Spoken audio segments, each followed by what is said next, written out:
మీ దగ్గర మగ్గం embroidery machine ఉందా? దాన్ని ఫ్రేమ్ ఎలా ఫిక్స్ చేసుకోవాలో తెలియడం లేదా? అయితే ఈ వీడియో మీకోసమేనండి. హాయ్ ఆల్, నేను మీ కవిత, ఫౌండర్ ఆఫ్ ఆర్కే ఎంబ్రాయిడరీ. మీలో చాలా మంది మగ్గం ఎంబ్రాయిడరీ మిషన్ ఉందండి. దానికి frame normal thread embroidery fix చేసినట్టే ఫిక్స్ చేస్తున్నారు. అలా ఫిక్స్ చేయడం వల్ల ఏం జరుగుతుందంటే, ఈ ఏదైతే డివైస్ ఉంటుందో అది ఫ్రేమ్కి వెళ్ళి కొట్టుకుంటుందండి. అలా జరగకుండా ఉండాలంటే ఇక్కడ చూడండి, మనం మగ్గం ఎంబ్రాయిడరీ వర్క్‌ని ఫిక్స్ చేసుకునేటప్పుడు మనం మిషన్ ఎదురుగా నిలబడేటప్పుడు ఎక్కడైతే రైట్ సైడ్ ఉంటుందో అక్కడ, అలాగే బ్యాక్ సైడ్ 1 ఇంచ్ గ్యాప్ ఉన్నా సరిపోతుందండి.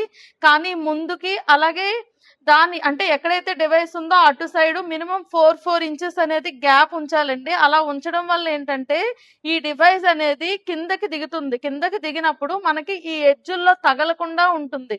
ఒకవేళ తగిలిందనుకోండి డివైస్ అనేది పార్ట్స్ అన్నీ ఊడిపోతాయి, లేదంటే నీడిల్స్ అవి ఇరిగిపోవడం జరుగుతుందండి.